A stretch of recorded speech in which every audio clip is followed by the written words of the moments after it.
नमस्कार, तुम्हा सर्वांचं आपल्या स्टडी पॉईंट या यूट्यूब चॅनलमध्ये स्वागत आहे। तर संयुक्त राष्ट्रसंघाने घोषित केलेला हा 23 जून हा आंतरराष्ट्रीय विधवा दिन म्हणून संपूर्ण महाराष्ट्रात एकल महिला दिवस म्हणून साजरा करण्यात यावा असे निर्देश आज बैठकीच्या माध्यमातून संबंधित अधिकाऱ्यांना दिलं गेलेलं आहे। त्याबद्दल संपूर्ण सविस्तर माहिती या व्हिडिओच्या माध्यमातून आपण जाणून घेणार आहोत। तत्पूर्वी तुम्ही जर आपल्या स्टडी पॉईंट या यूट्यूब चॅनलवरती जर नवीन असाल तर आपल्या या चॅनलला लगेचच लाईक आणि सबस्क्राईब करायला विसरू नका। चला तर मग वेळ वाया न घालवता 23 जून हा आंतरराष्ट्रीय विधवा दिन कशा पद्धतीने साजरा केला जातोय ते या ठिकाणी आपण जाणून घेऊया। बघा, या ठिकाणी तुम्ही पाहू शकता तुमच्या समोर हे अपडेट आहे। मंत्री महिला व बालविकास महाराष्ट्र राज्य मंत्रालय मुंबई।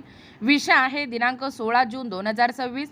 विषय आहे संयुक्त राष्ट्र संघाने निश्चित केलेला दिनांक 23 जून आंतरराष्ट्रीय विधवा दिन या ठिकाणी राज्यातील सर्व महापालिका, नगरपालिका, नगरपंचायत व ग्रामपंचायतीमध्ये एकल महिला दिवस म्हणून आयोजित करण्याबाबत महोदय, महाराष्ट्र शासनामार्फत राज्याचे एकल महिला धोरण तयार करण्याची कार्यवाही सुरू आहे आणि त्या अनुषंगाने दिनांक 23 जून रोजी साजरा होणाऱ्या आंतरराष्ट्रीय विधवा दिनाचे आयोजन राज्यातील सर्व महापालिका, नगरपालिका, नगरपंचायत व ग्रामपंचायतीमध्ये एकल महिला दिवस म्हणून करण्यात यावे ही या ठिकाणी विनंती।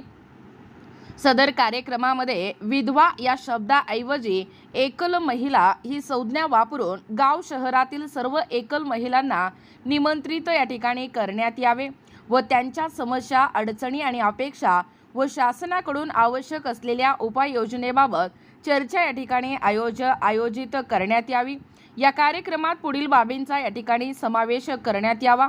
पहिला आहे महात्मा ज्योतिराव फुले यांच्या 200व्या जयंती वर्षानिमित्त त्यांच्या प्रतिमेचे पूजन करून विधवा महिलांच्या सक्षमीकरणासाठी त्यांनी केलेल्या कार्याची माहिती देणे।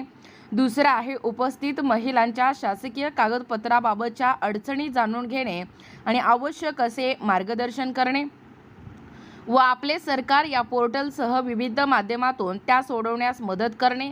तिसरा आहे एकल महिलांच्या रोजगार किंवा स्वयंरोजगार व उपजीविकेच्या संधीबाबत चर्चा करणे।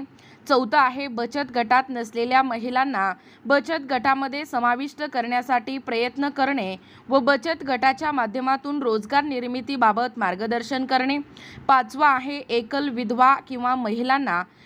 विधवा महिलांना रूढी परंपरांच्या आधारावर अपमानास्पद वागणूक दिली जाणार नाही याबाबत ग्रामसभा किंवा स्थानिक संस्थेमार्फत ठराव करणे। सहावा आहे प्रस्तावित राज्य एकल महिला धोरणात समाविष्ट करण्यात यावयाच्या बाबीविषयी महिलांची मते किंवा सूचना व अपेक्षा जाणून घेऊन त्या संबंधित जिल्हा महिला व बालविकास अधिकारी यांच्याकडे पाठवणे। सदर उपक्रमामुळे स्थानिक लोकप्रतिनिधी, अधिकारी व कर्मचारी यांच्यामध्ये एकल महिलांच्या प्रश्नांबाबत संवेदनशीलता निर्माण होऊन त्यांना शासकीय योजनांचा लाभ मिळण्यास मदत होईल। तसेच एकल महिला धोरण अधिक परिणामकारक करण्यासाठी उपयुक्त सूचना प्राप्त होतील। बघा, या अंमलबजावणीबाबत काही 1, 2, 3, 4 मुद्दे देण्यात आलेला आहे। पहिला मुद्दा आहे अंमलबजावणीबाबत कार्यक्रमाची व्यापक प्रसिद्धी करण्यात यावी। दुसरा आहे अंगणवाडी सेविका, महिला बचत गट, आशा सेविका व स्थानिक यंत्रणांमार्फत सर्व एकल महिलांना निमंत्रित करण्यात यावे। तिसरा आहे संबंधित विभागाचे स्थानिक अधिकारी या कार्यक्रमास उपस्थित राहून शासकीय योजना, रोजगार व स्वयंरोजगार विषयक मार्गदर्शन करावे। चौथा आहे महिलांसाठी अल्पोपहार व चहा पानाची व्यवस्था करण्यात यावी। त्यानंतर पाहू शकता कशा पद्धतीचा हा अपडेट दिलं गेलेला आहे। पाचवं या अंमलबजावणीबाबत अपडेट बघा, गाव किंवा शहरातील सर्व एकल महिलांची नोंद, त्यांच्या सामाजिक आर्थिक माहिती व प्रमुख अडचणी अभिलेख स्वरूपात संकलित करण्यात याव्यात। सहावा आहे कार्यक्रम आयोजित केल्याबाबतचा संक्षिप्त अहवाल व प्राप्त सूचना संबंधित जिल्हा महिला व बालविकास अधिकारी यांच्यामार्फत शासनास पाठवण्यात याव्यात। वरील प्रमाणे आवश्यक सूचना संबंधित स्थानिक स्वराज्य संस्थांना निर्गमित करण्याची विनंती आहे। याबाबत आपल्या स्तरांवरून आवश्यक निर्देश निर्गमित करून अनुपालन अहवाल सादर करावा। आदिती वर्धा, सुनील तटकरे प्रति देखील तुम्ही पाहू शकता। बघा, एकूणच अशा पद्धतीने या ठिकाणी संयुक्त राष्ट्रसंघाने घोषित केलेला हा दिनांक 23 जून हा आंतरराष्ट्रीय विधवा दिन म्हणून आपल्या संपूर्ण महाराष्ट्रामध्ये एकल महिला दिवस म्हणून साजरा करण्यात येणार आहे. एकूणच महाराष्ट्राच्या या धोरणांप्रमाणे विधवा या शब्दाऐवजी एकल महिला ही सन्मानजनक संज्ञा वापरावी अशाही या ठिकाणी सूचना दिल्या गेलेल्या आहेत.